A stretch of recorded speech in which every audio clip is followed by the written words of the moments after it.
Hello, everybody. We are here with the new season of Raffles podcast, Raffles Talk. Students Hack the podcast. We are basically, it's about being uncomfortable and being comfortable with it. So you're ready for the challenge? Let's start. We are here today with Matthieu Aquino, Chief Designer of Kraft Heinz and Vice President. Giving a warm welcome. Thank you. Hi, everyone. Can you give a short introduction about yourself?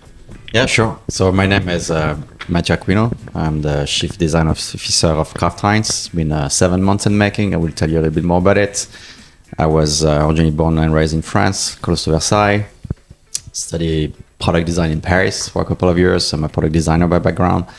And then wanted to finish my studies at all costs outside of France. And I actually moved to Milan in 2000. And I did a couple of years of studies, but when I was a student, I was already actually freelancing a lot. Milan is a great place for design. You can find great occasions. So I was working part-time, doing my studies, getting experience, and I was planning to stay only 2 years in Milan, and I ended up living 12 years in Milan. So really didn't go as expected, but in a good way.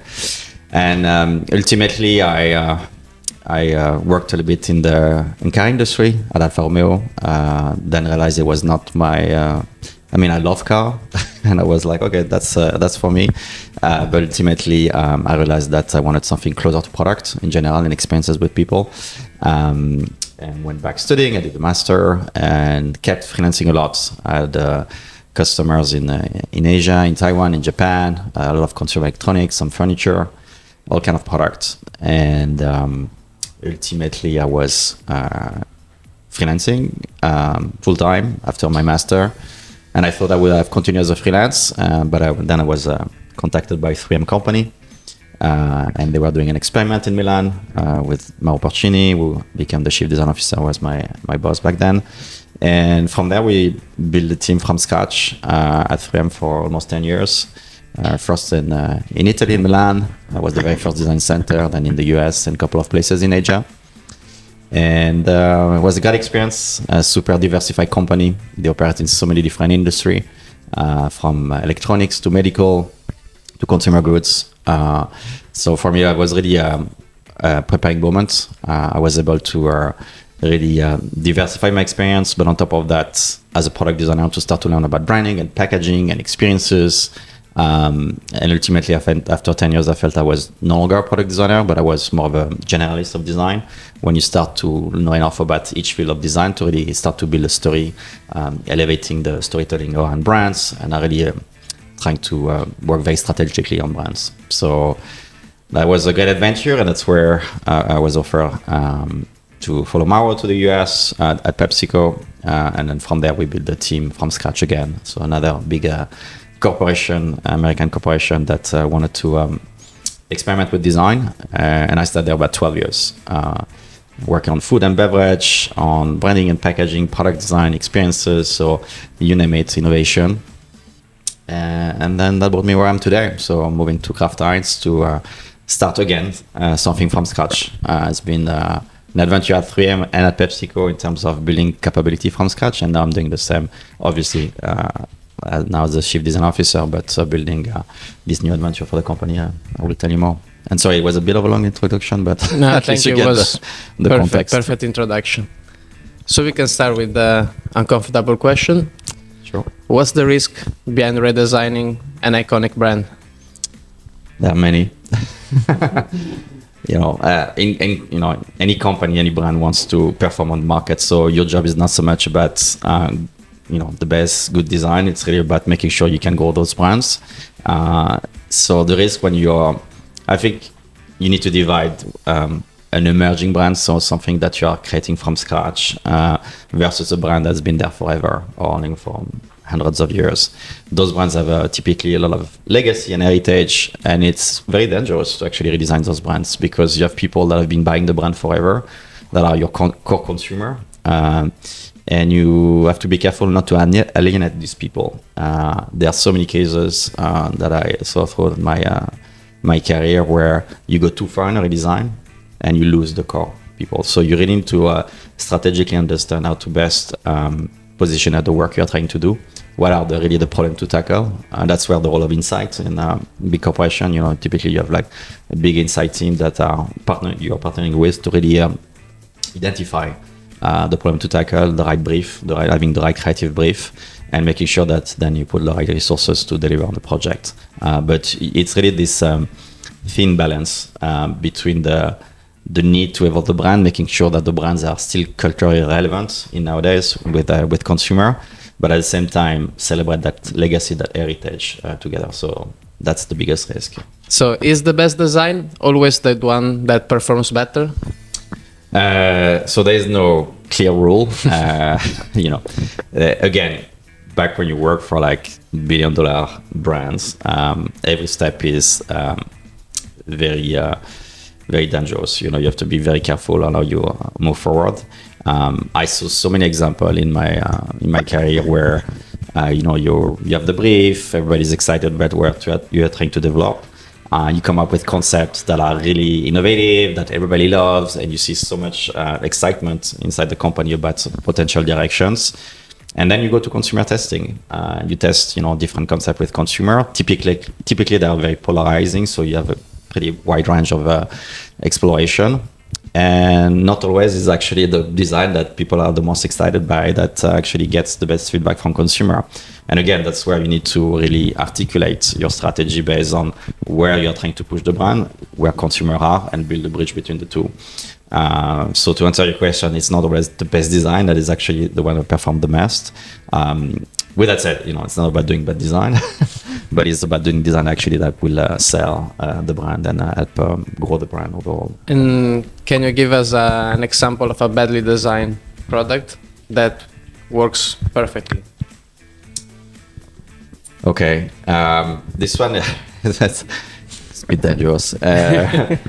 You don't want to offend anyone about their design skills, but there are a few examples out there that have been probably there forever that people are used to, and I think when you are so used to see a product all the time, then it becomes part of your repertoire and part of people collective imagery overall. And therefore, you don't really question the design performance of the packaging anymore. But there's a brand, for instance, Dr. Bronner, the soap brand that's been there for hundreds of years. And if you look at the packaging, you don't really see a logo. It's just the product. You have so much text everywhere. And it's part of the story of the founder. He wanted to... He had a manifesto that is actually on the packaging. There's clarity about what you have in the product. So you have, all the components of the product that are on the packaging. But you look at the packaging, it's basically, you don't see a logo. You see only small text everywhere. If you were to design a product like this today, this design would be killed right away. Nobody would take it. You don't have a logo. You can barely read what is on the pack. You have so much text. You go on shelf, it's difficult to navigate. So I would say in today's world, that would be considered as a bad packaging. Yeah. With that said, they have been the same packaging for hundreds of years and they're still selling, they're still growing. So evidently people still love it. But it's like a tradition now, I mean. Exactly. Do you think people will buy your product also without the branding on it? You mean the mic company or in general? Yeah, in general. Or with your company, as you want. Well, there's obviously, if you look at the world of consumer goods for the past 20 years, a lot of retailers started to do their own brand, private label. And that's the biggest threat to any large corporation in the consumer good industry is because they have access, to distribution, they have access to customer and consumer. They can really grow their brand the way they want. And most of the time, their brands don't really have, they don't talk about it. They don't do marketing about it. It's really just there in the store. So they're seen as a bit as no brand. But they're there and they're growing consistently every year because they're getting better at doing the product. They're doing better at doing the design. So it's a no brand that is selling. But obviously, the reason why it's selling, it's commodity, it's pricing and access to, what consumers are looking for. There's nowadays so much stress on the economy, and people are really obviously counting every pennies during the month. So you need to make sure that you have that accessibility for all kind of consumer. So that's why strategically as a corporation, you need to articulate a little bit what kind of consumer you are targeting, what is your strategy in terms of reach, because ultimately those brands will live together, the private label and the legacy brand. But the fact that they don't really have a brand help us obviously to build brand, because our job as people doing design for corporation is to build brands. Is design in big corporation still design or something else? It is totally still design. Where I look a little bit at my career, what we did at 3M or PepsiCo, and now I'm doing at Kraft. All the teams are made of designers that went to the best school, that went to the had amazing experiences, work experiences. And when we built the team at PepsiCo, for instance, we tried to get the best out of agencies in New York, and it was not easy, because then you compete with the best agencies in New York. PepsiCo design didn't exist, had zero credibility.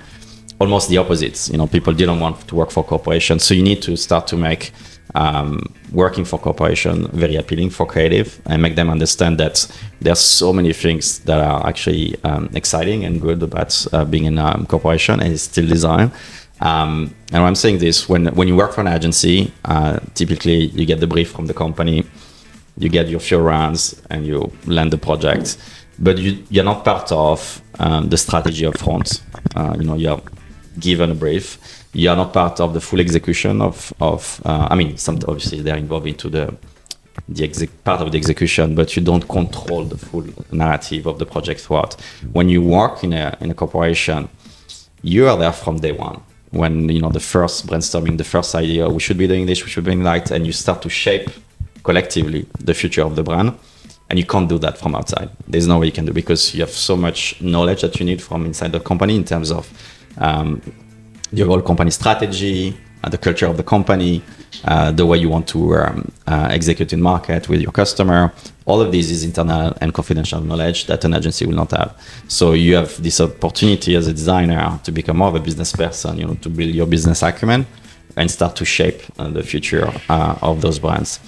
And the beauty of it also is all the execution part. You can curate every single activation of your world. Being a packaging, being an experience at an event, you start to build, bring to life your design in the way you want. So we saw a very interesting dynamic overall, that people were reluctant a little bit to work for corporation, started to join us. When I left PepsiCo, I had the chance to build design center in the US, but also outside of the US, around the world. When I left, we have 18 design center and 400 designer. It's a massive. We went from 0 to 400 at PepsiCo in 12 years, and it's a testament that designer, see the opportunity of doing interesting things with design in corporation. And I obviously that's what now I'm doing at Kraft Heinz, building the team from scratch, and it's the same thing. Kraft Heinz is not seen as the design company, and it's my job to make it interesting and relevant for a designer to join us. Okay.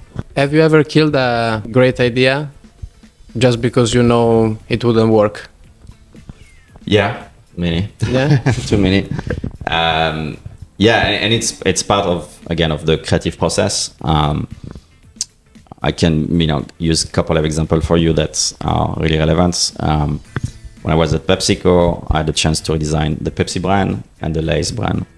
On Pepsi, for instance, it took over 5 years of process to redesign the brand, meaning that we started the project, and then it was not the right moment inside the company because of some of the performances, and it was decided to postpone the project. So we reopened the project a couple of years later.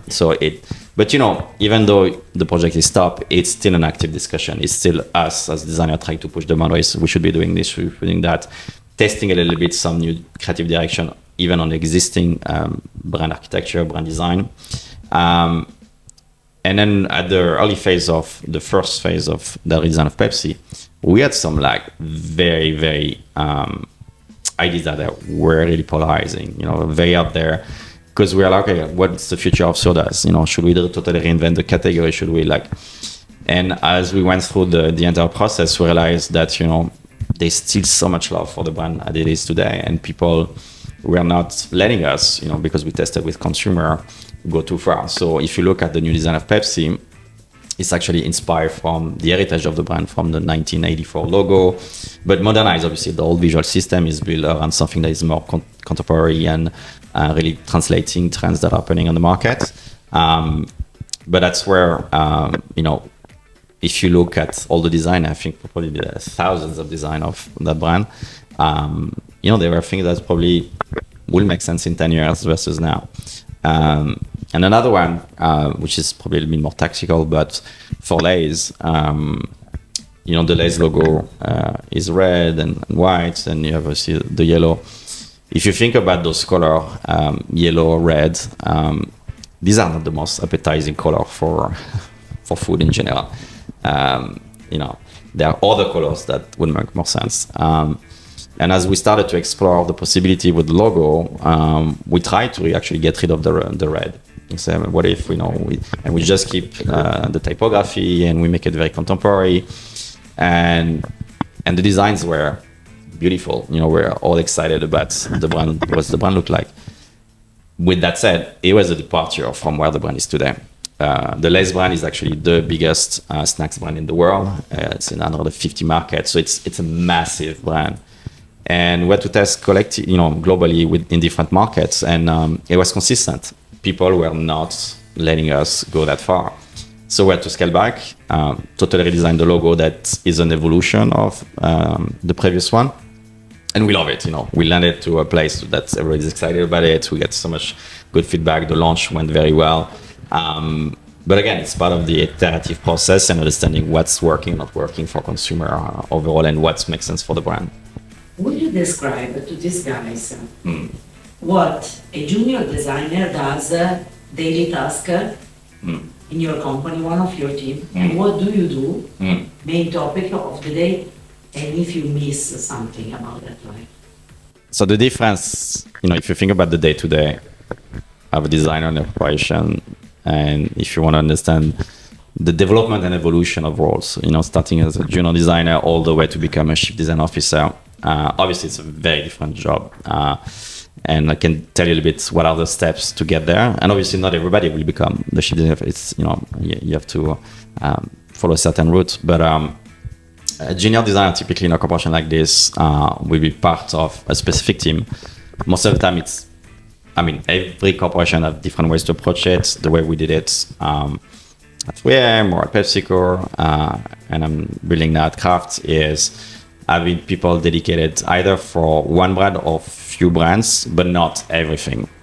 Because you need to become the specialist of that brand. You need to live and breathe that brand. It needs to be part of almost your DNA. You think about it, you go around, and you see things, you get inspired, and you find ways to translate. So channeling the energy of the designer on one or two brands, and then that person will be managed by a more senior person that will be in charge of giving the strategic direction, the creative brief. So it's really about not so much, you're not building the brief, you're not part of the iteration, the strategic iteration, you're more like, okay, this is where we're going to go, this is what the brief is about, and it's pure design iteration. You brainstorming with the team, come up with concepts, and be part of that iterative process to come up with the right design.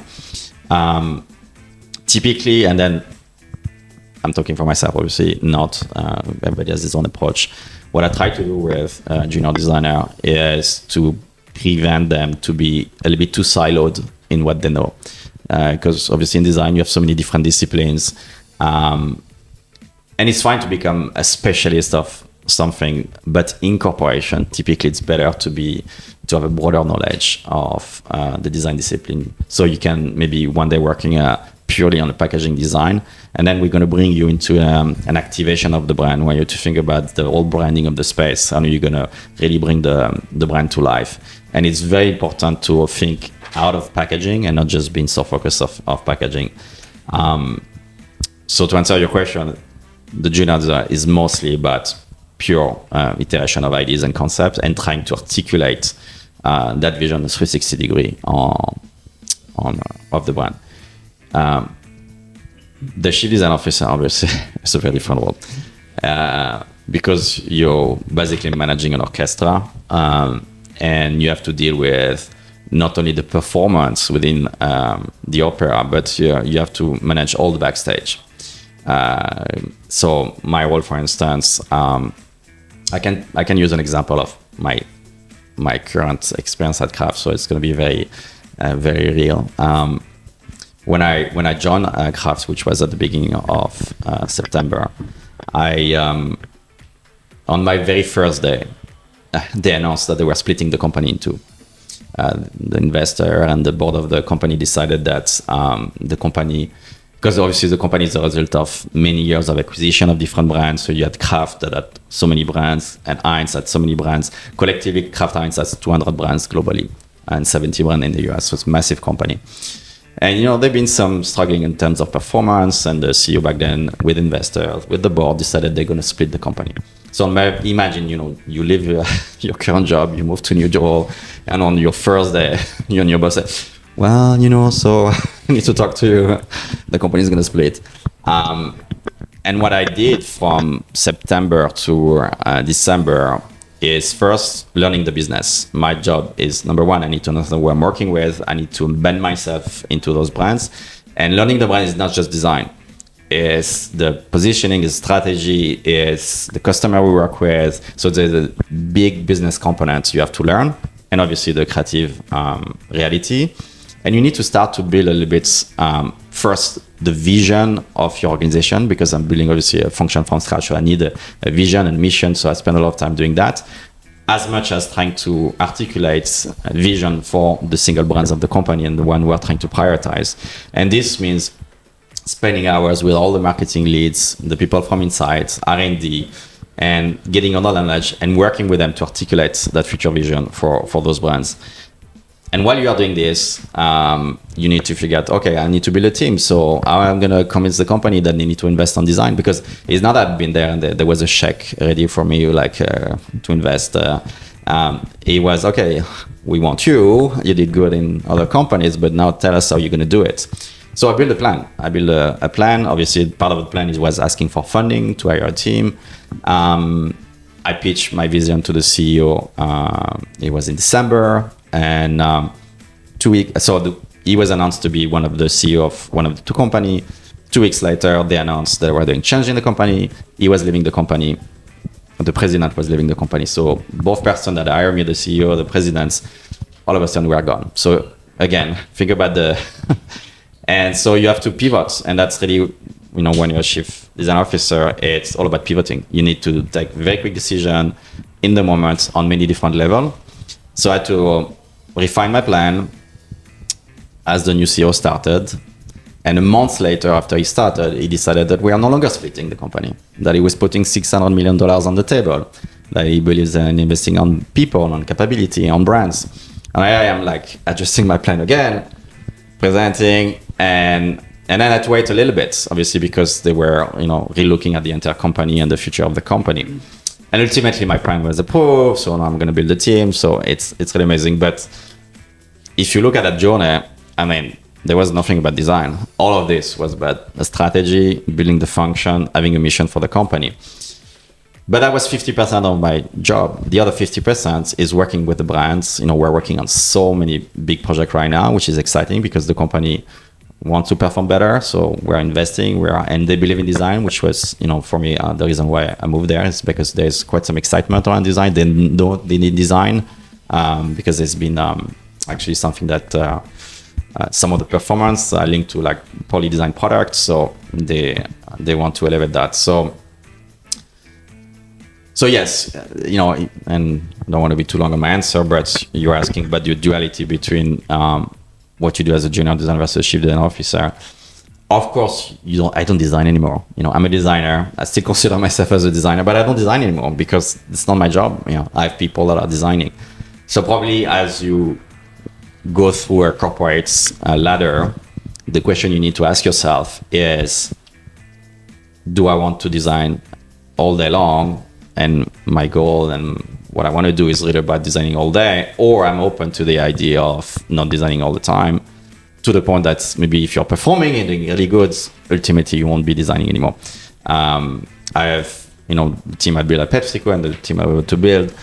I had people that worked for me for 12 years that started obviously at lower level that were designing, and then trained them slowly but surely to become executive in the company. And so I have a few people that are still at PepsiCo that become a very high up executive in the company because there was a development, there was a plan to make them grow to the point that they don't design anymore. So yeah, I think that's really, and by the way, there are people that were in our team that actually didn't want to do that. They were like, no, I want to design all day. So then you create a pipeline, a ladder of development for them, so they can still go, because you need them to go, you need them to have broader expenses, but you make sure that what they're going to do is just designing all day. So yeah, it's all about choices. Obviously, the CDO path is complicated. You have to learn a lot of things and you need to prove yourself all the time, but it's really fun. Thank you so much. If data says one thing and your instinct says another, how often instinct wins? That's a very good question. Especially in corporation, because that's the daily fight. It's because for me, instinct is not just how can I say that? It's not just about emotion. It's something that is built over time because of many things. I see my role, the way I define myself, as a cultural sense maker. My job is to articulate my emotions, the thing I learn being in Milan for Design Week and being inspired by things. So you get a pulse of what's happening in the creativity globally. But at the same time, from like business standpoint, what other companies are doing, what are the moves they're taking. So you think business, you think strategy, and then you think about how to execute. And today it becomes more and more difficult for creative and companies to have long-term vision because the world is going so fast. People are switching into seconds. They're up to something else. There's some attention deficit, obviously, because of what's going all the time. So you need to be top of mind, and it's not. You need to adjust your strategy all the time. So that's where I think for me that the duality is how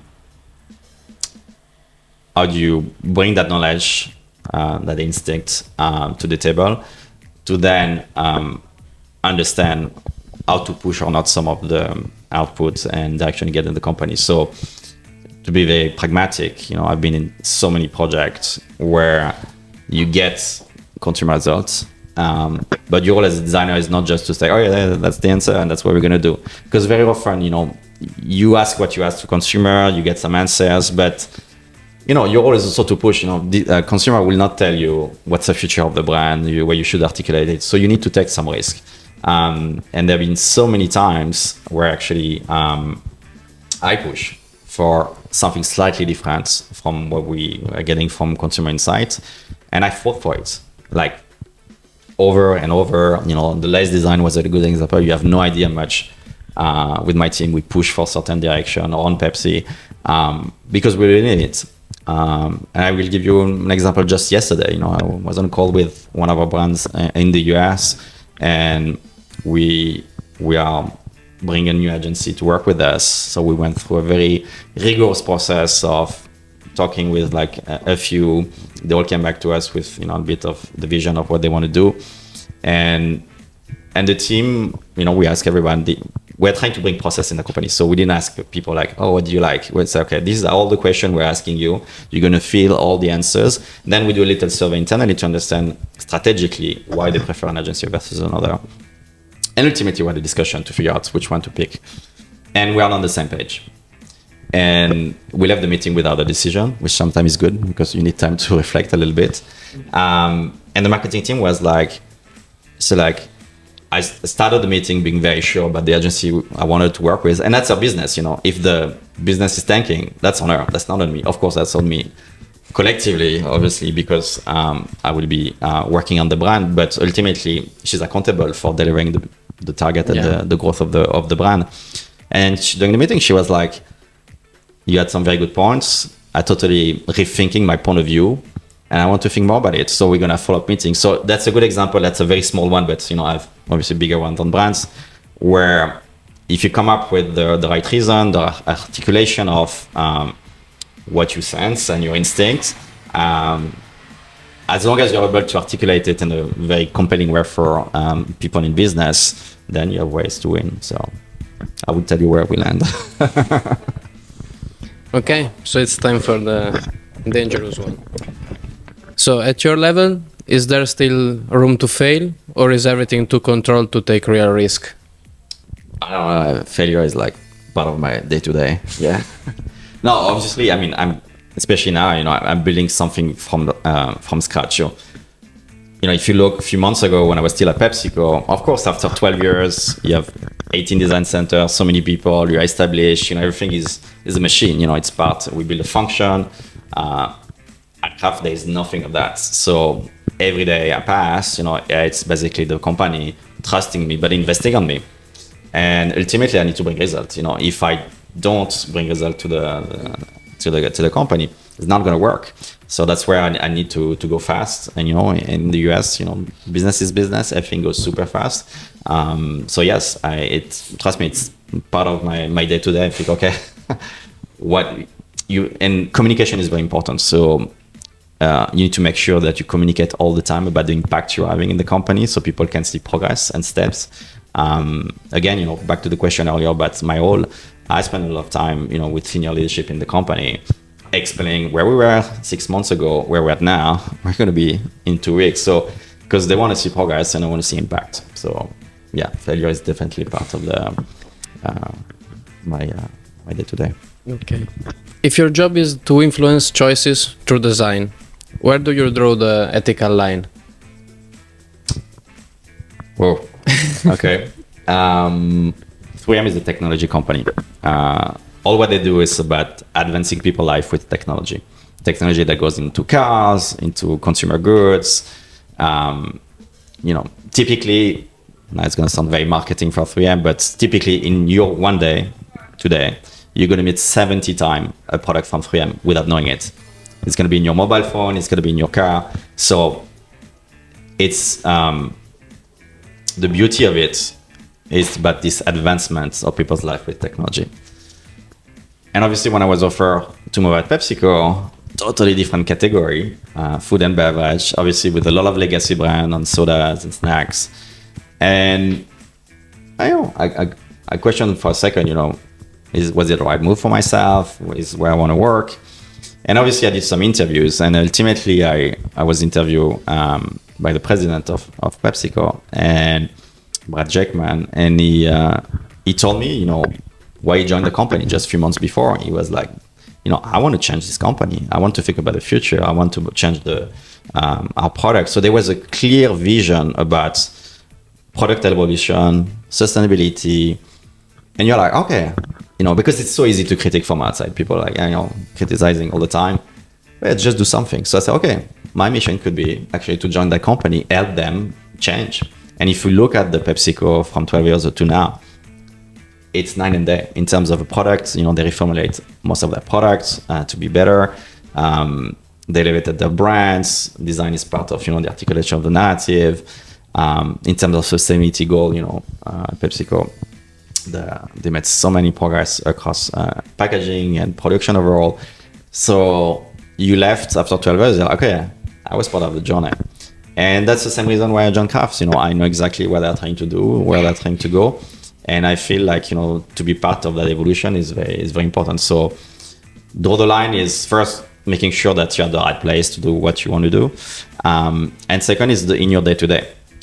You have so many opportunities to impact those brands. And sometimes, it could be a little thing. I'll give you a very pragmatic example. There's a brand in the US called Evolve. It's basically protein chocolate based out of plants. So it's like all plants based. It's a brand that is very small that the company bought years ago. And with my team a few years ago, we are redesigning the brand. So it was not just the redesign, the repositioning of the brand. So we really tried to grow that brand. And as we were doing that, we found out that actually the brand, when it was built by its founder, had this commitment to nature. So they were giving, I think, 3% of the revenue to national parks in the US to make sure that, because it's all plant-based, so there was the connection with nature, which is beautiful things today, as a brand to have a commitment for, a specific mission. As we are going through the repositioning with the team, the marketing team was a little bit, maybe not the most senior team, and they were like, okay, we're gonna get rid of that. We don't need the park anymore. It doesn't make sense for our positioning. And as designer, we're like, what? It's the opposite. It's exactly what young people are looking for. Young people want brands that have a mission, that have a vision, that are part of something, of movement. So we actually push back big time, totally rearticulate the narrative to actually double down on the idea of the park. And if you look at the redesign, that was, it was very functional, the design they had.